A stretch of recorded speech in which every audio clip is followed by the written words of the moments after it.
Hello বন্ধুরা, এই গল্পটি একজন বিধবা এবং একজন সাধুর প্রেমের গল্প। দেখুন কিভাবে একজন সাধু একজন বিধবার শারীরিক তৃষ্ণা মেটায় এবং তাকে খুশি করে। গল্পটি পুরো শুনুন, মজা পাবেন। এক সময়ের কথা, একটি ছোট্ট গ্রামে আরজা নামে একজন বিধবা থাকত। সে ছিল একজন সাধারণ নারী যে তার স্বামীর সঙ্গে শান্তিপূর্ণ জীবনযাপন করত। কিন্তু যখন অকাল মৃত্যু তার স্বামীকে ছিনিয়ে নিল, তখন আরজার জীবন যেন এক অন্ধকার কুঁয়োর মধ্যে পড়ে গেল। গ্রামে বিধবাদের সমাজ থেকে তিরস্কৃত মনে করা হতো। তাদের পুনরায় বিয়ে করা, সুন্দর পোশাক পরা এবং কোনো ধরনের আনন্দে অংশ নেওয়ার কোনো অধিকার ছিল না। আরজাও এই অন্যায় প্রথার শিকার হল। লোকেরা তাকে অশুভ মনে করতে লাগল এবং ধীরে ধীরে সে নিজেকে একা ও অসহায় বোধ করতে শুরু করল। দুঃখ আর তিরস্কারে ক্লান্ত হয়ে একদিন আরজার সিদ্ধান্ত নিল যে সে এই অন্যায় সমাজ ছেড়ে চলে যাবে। সে জঙ্গলের দিকে রওনা দিল। শান্তি ও আত্মিক সান্ত্বনার খোঁজে ঘন জঙ্গলে ঘুরতে ঘুরতে সে একটি ঝর্ণার কাছে পৌঁছল। সেখানে একটি ছোট্ট কুটির দেখা গেল। কুটিরের সামনে একজন সাধু ধ্যানমগ্ন অবস্থায় বসেছিলেন, যিনি তার জীবন ধ্যান, সাধনা ও সেবায় উৎসর্গ করেছিলেন। তার মুখে একটি ঐশ্বরিক শান্তি ও দীপ্তির অপূর্ব মিশ্রণ ছিল। আরজা চুপচাপ দাঁড়িয়ে রইল। নির্মল ধীরে ধীরে চোখ খুললেন এবং জিজ্ঞাসা করলেন, মা, তুমি এখানে একা কেন এসেছ? আরজা প্রথমে কিছুটা ইতস্তত করল। তারপর ধীরে ধীরে সে তার জীবনের দুঃখ ভরা গল্প নির্মলকে শোনাল। নির্মল তার বেদনা গভীরভাবে অনুভব করলেন এবং বললেন, এই সংসার দুঃখে ভরা, কিন্তু সেই দুঃখের মুখোমুখি হয়েই আমরা সত্যিকারের শান্তি লাভ করি। আরজা তার কথা একটি গভীরতা ও সত্যতা দেখতে পেল। সে সিদ্ধান্ত নিল কিছুদিন সেই কুটিরে থাকবে। ধীরে ধীরে সে নির্মলের কাছে ধ্যান, যোগ এবং আত্মজ্ঞান শিখতে লাগল। সময়ের সঙ্গে সঙ্গে তাদের মধ্যে একটি অদ্ভুত সম্পর্ক গড়ে উঠল।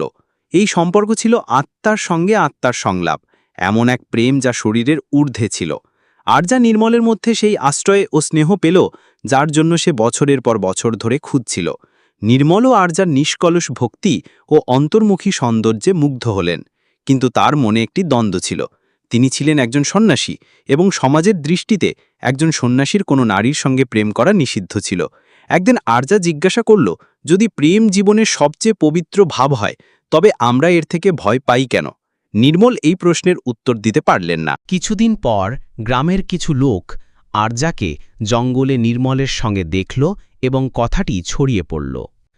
গ্রামের মুখিয়া ও কিছু প্রবীণ নির্মলের কুটিরে এসে বলল, তুমি একজন সাধু, তোমার সংসারের সঙ্গে কোনো সম্পর্ক রাখা উচিত নয়। একজন বিধবার তোমার সঙ্গে থাকা অনুচিত। নির্মল শান্ত কণ্ঠে উত্তর দিলেন, প্রেম কোনো অপরাধ নয়, আত্মার মিলন শরীরের ঊর্ধ্বে হয়। যদি আরজা এখানে শান্তি ও প্রেম পাচ্ছে, তবে আমি তাকে চলে যেতে বাধ্য করতে পারি না। আরজাও সাহসের সঙ্গে বলল, যদি প্রেম করা পাপ হয়, তবে এই সংসার অসম্পূর্ণ। আমি আমার আত্মার কণ্ঠকে দমিয়ে রাখতে পারি না। গ্রামবাসীরা ক্রোধে ফেটে পড়ল এবং নির্মল ও আরজার সামাজিক বয়কট ঘোষণা করল। চারদিক থেকে তিরস্কার ও অপমানের ঝড় উঠল, কিন্তু তারা দুজনেই তাদের প্রেমে অটল রইল। কিছুদিন পর আরজা গর্ভবতী হল। এই খবরে গ্রামে আরও হইচই পড়ে গেল। লোকেরা নির্মলের উপর দোষ চাপাল এবং বলল, তিনি তার সাধুত্বকে কলঙ্কিত করেছেন।